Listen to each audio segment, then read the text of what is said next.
करते हैं जिसका एक वजूद है, जो एक समाज के लिए प्रेरणा है, जो समाज का रोल मॉडल है। राजनीतिक क्षेत्र हो, सामाजिक क्षेत्र हो, और हर किसी के दुख दर्द के अंदर हमेशा खड़े रहने वाला हो, ऐसा ही एक शख्स आज हमारे साथ है जिसने जिंदगी की शुरुआत राष्ट्रीय स्वयंसेवक संघ के स्वयंसेवक होने के नाते करी। बचपन से ही संघ की शाखाओं में जाना, संघ के कार्यक्रमों में जाना, संघ की विचारधारा से जुड़ना और संघ की नीति और रीति को जन जन तक पहुंचाने का जिसने काम किया। उसके बाद जब विद्यार्थी जीवन शुरू हुआ तो अखिल भारतीय विद्यार्थी परिषद के अंदर कर्मठ, कर्मशील, संस्कारवान के रूप में अपनी पहचान को कायम कराया। राजस्थान विश्वविद्यालय छात्र संघ के वो अध्यक्ष बने और इतने भारी मतों से वो जीते, उससे पहले कभी कोई उतने मतों से नहीं जीत पाया। जीवन के अंदर 50 साल पूरे कर लिए, बिल्कुल निर्विवाद, निष्कलंक, और ऐसे व्यक्ति जो निश्चित रूप से समाज के लिए एक रोल मॉडल है। सैकड़ों समाज की संस्थाओं से जुड़े हुए हैं। सबसे बड़ी बात मैं आपको बताऊं कि यही वो शख्स हैं जिन्होंने रक्तदान को एक महादान का रूप दिलाया। आप आश्चर्य करेंगे, जब ये विद्यार्थी जीवन में थे तब से रक्तदान के प्रति समर्पित हुए। पूर्व उपराष्ट्रपति भैरों सिंह जी शेखावत, उससे पहले जब वो मुख्यमंत्री थे, उनके जन्म दिवस पर रक्त से उन्हें तोलने का, क्योंकि भैरों सिंह शेखावत अपने आप में एक आदर्श पुरुष रहे हैं और राजस्थान के लिए वो गौरव और गर्व की बात हमेशा रहे हैं। आज वो हमारे बीच भले ही नहीं है, लेकिन उनके जो सिद्धांत विचार आज भी हमारे रग रग के अंदर पूरी तरीके से समाहित हैं। आज ऐसे ही शख्स का नाम है डॉक्टर अखिल शुक्ला। जोरदार तालियों के साथ स्वागत करें अखिल शुक्ला का। अखिल जी, आपका बहुत बहुत स्वागत है। और धन्यवाद जी, जिस तरीके से आपने जीवन के अंदर ये मुकाम हासिल किया, उसके पीछे क्या सोच थी आपकी? मेरा सोच ये रहा सदैव कि अपना जीवन जो है स्वयं के लिए नहीं, बल्कि जब इस दुनिया में आए हैं तो कुछ ऐसा कर जाएं जो समाज के भी काम हम आ सकें।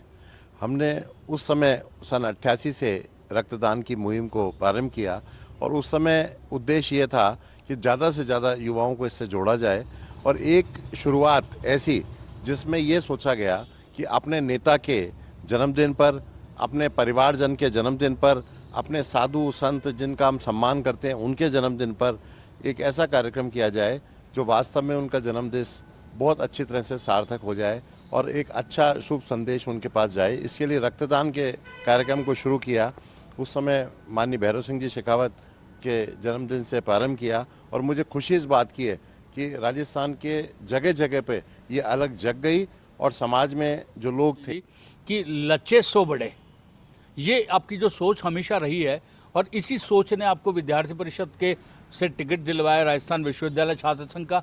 और विद्यार्थी परिषद से आप शायद ऐसे व्यक्ति रहे जिसने सबसे कम खर्चे के अंदर चुनाव लड़ा और जीता। तो ये और उसी दौरान आप लाठियां भी बहुत आपने खाई, आप आंदोलनों में भी गए, आप जेल भी गए। वो एक अनुभव बताइए, जेल के अंदर रोटी खाने का, जेल में मस्ती करने का, जो वहाँ भी आपने एक जीवंतता पैदा की थी। एक समय जब मैं परीक्षा दे रहा था, परीक्षा देते ही मुझे सूचना मिली कि राजस्थान विश्वविद्यालय के बाहर एक विद्यार्थी का पांव एक बस ने कुचल दिया है और उसका इलाज नहीं हो रहा है। परीक्षा के उपरांत जब मैं वहाँ पहुँचा तो मैंने ये महसूस किया वहाँ बहुत भयंकर भीड़ हो रही है और वहाँ पर स्थिति ये है कि वो बच्चा जो विद्यार्थी था जिस पे लगी थी वो परेशान हो रहा था, परंतु उसकी कोई सुनवाई उस समय नहीं हो रही थी। तब मैंने जाकर के और ये कहा कि इसके तत्काल इलाज कराया जाए और बड़ी तादाद में लोग, अब वहाँ पर स्थिति ये थी कि अन्य तरह के लोग भी आए हुए थे तो वो लोग हिंसक हो गए। स्थिति ये हुई कि गंभीर मुकदमे पुलिस ने बना दिए और मुझे भी उस मुकदमे में एक आरोपी बनाया और आरोपी बना करके मुझे जेल भी रहना पड़ा। और मैंने उसके 2 दिन बाद मेरा परीक्षा का खुद की परीक्षा दोबारा होने वाली थी, तो मैंने उस जेल के काल में पूरा ये देखा कि वास्तव में हम लोग यदि कोई अच्छे बात के लिए संघर्ष करते हैं तो कई बार उसके कारण भी कष्ट को भुगतना पड़ता है, परंतु ये मानना चाहिए कि भाई कष्ट तो है, लेकिन हम कोई नेक कार्य करने के लिए जो संघर्ष करें तो अन्याय का सामना हमें करना पड़ता है। अखिल जी, आप भारतीय जनता पार्टी से जुड़े, भारतीय जनता पार्टी से जुड़ने के बाद आप विभिन्न पदों पर रहे और उसमें भी आपने कभी काफ़ी अहम भूमिका निभाई, चाहे चुनाव प्रचार की बात हो, चाहे संगठन को आगे बढ़ाने की बात हो, चाहे संगठन का सदस्यता अभियान की बात हो, या संगठन के जो सामाजिक प्रकल्प है उसकी बात हो। तो इन सब में संघ में रहना, विद्यार्थी परिषद में रहना और भारतीय जनता पार्टी में अब काम करना, इन तीनों के अंदर किस तरीके से भिन्नता देखते हैं या समानता देखते हैं? भारतीय जनता पार्टी वास्तव में विश्व की एक बहुत बड़ी पार्टी है, राजनीतिक पार्टी है, परंतु मैंने ये देखा कि इसमें जिन लोगों ने राष्ट्रीय स्वयंसेवक संघ के विचारों को अपना रखा है, जिन्होंने उनसे सीख ली है, वो लोग इस भारतीय जनता पार्टी में सफल हो रहे हैं। उसके पीछे कारण ये है कि भारतीय जनता पार्टी का भी मूल उद्देश्य माननीय श्यामा प्रसाद जी मुखर्जी और माननीय दीनदयाल जी उपाध्याय साहब ने जो एक शुरुआत की है, तो उस समय तो वो ये सोच के करी थी कि अंतिम पंक्ति में जो व्यक्ति बैठा है उसको भी पूरी तरह से राजनीतिक रूप से उसकी सेवा की जाए, उसको लाभ मिलना चाहिए, समाज में वो किसी तरह से वंचित नहीं रहे, पीड़ित नहीं रहे। तो इस भावना के साथ जब काम करने की सोची है तो हम ये मान के चलते हैं कि वही विचारधारा जो वहाँ पर राष्ट्रीय स्वयंसेवक संघ की विचारधारा रही, भारतीय जनता पार्टी में उस विचारधारा को मानने लोगों की बहुत बड़ी तादाद है। इस कारण यहाँ कार्य करने में बहुत अच्छा लगता है। और अभी वर्तमान में तो स्थिति ये है कि माननीय नरेंद्र मोदी जी जो एक त्यागी तपस्वी व्यक्ति हैं, सहज सरल शिष्ट सौम्य व्यक्तित्व के धनी हैं, ऐसे माननीय मोदी जी के नेतृत्व में जो भारतीय जनता पार्टी काम कर रही है, पूरे विश्व में हमारी पताका फैल रही है, भारत देश का नाम गूंज रहा है और हम लोगों का सम्मान बढ़ रहा है। तो ऐसी पार्टी में काम करना मैं अपने आप को गौरवशाली मानता हूँ। अखिल जी, आपने इतना कुछ किया, इतने समर्पित रह के जब कार्य किया और उस समर्पण के साथ में कई ऐसे अवसर आए जब आपको विधायक का टिकट मिलना था, लगभग सारी तैयारी हो चुकी थी, फाइनल हो चुका था, लेकिन ऐन मौके पर वो आपके हाथ से सरक गया। उसके बावजूद भी आपके शिकन नहीं रही और आपने एक कार्यकर्ता के रूप में पार्टी के लिए काम करते रहे। तो उन पलों को किस तरीके से आप लेते हैं?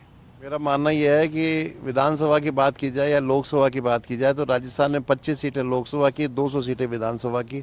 ऐसी स्थितियों में लाखों कार्यकर्ता यहाँ सेवारत हैं। ऐसे में मैं भी एक कार्यकर्ता के रूप में काम कर रहा हूँ। निश्चित है कि राजनीतिक स्थितियों में ऐसा कई बार सभी मित्रों का, सबका एक वो रहता है कि भाई आपको भी टिकट मिलना चाहिए, लेकिन ये मानता हूँ कि टिकट एक प्राथमिकता का विषय नहीं है। हम एक कार्यकर्ता के नाते पार्टी में कार्य करते रहे, पार्टी के साथ जुड़े रहे, राष्ट्र के पुनर्निर्माण में जो पार्टी काम कर रही है उसमें अपना पूरा सहयोग करें। और ऐसा है कि हम तो ये मान के चलते हैं कि प्रभु कभी ना कभी अवसर देता है और पार्टी की निगाह में अभी हम देखें, राजस्थान के परिप्रेक्ष्य को देखें कि एक कार्यकर्ता को राजस्थान का मुख्यमंत्री बनाया गया और ऐसे अवसर पर जिसमें उस कार्यकर्ता को भी पता नहीं था कि वो मुख्यमंत्री भी बन सकता है। तो ऐसे पार्टी में काम करने का आनंद अलग है और ये मान के चलते हैं कि हमारी नेता हमारी चिंता कर रहे हैं तो पार्टी में सभी कार्यकर्ताओं को दिल लगा के काम करना चाहिए। समय और जो परिस्थितियां हैं वो सब हमारे ये मान के चलना चाहिए कि हमारे जो शीर्ष नेतृत्व है कभी न कभी हम पर विचार करेगा। अब आपको शायद अंदाजा हो गया होगा कि विनम्रता क्या चीज़ होती है। टिकट मिलने से लास्ट मोमेंट में टिकट का सरकना, उसके बाद भी पार्टी का समर्पित व्यक्ति, समर्पित सिपाही होकर उन सिद्धांतों से दूर नहीं जाना, यही पार्टी के कार्यकर्ताओं की खासियत होती है। अखिल शुक्ला उनमें से एक नाम है। राजस्थान के अंदर अखिल शुक्ला अपनी विशिष्ट पहचान रखते हैं, अपनी समाज सेवा से भी, अपनी राजनीति के क्षेत्र में सेवा प्रकल्प से भी। और इसी तरीके से जब भी किसी पे संकट आता है तो अखिल शुक्ला उन व्यक्तियों में से माना जाता है कि यदि किसी को रक्त की जरूरत पड़ी तो लोग कहते हैं कि अखिल शुक्ला को क्यों नहीं फोन किया अब तक। यानी जब जिसकी जरूरत पड़ती है तब अखिल शुक्ला लोगों को याद आता है। हम शुभकामनाएं देते हैं इनके उज्जवल भविष्य के लिए। आप बने रहिए हमारे साथ। हम फिर मिलेंगे भैया जी बोलिया में फिर एक नई शख्सियत के साथ। तब तक दीजिए हमको इजाजत। नमस्कार।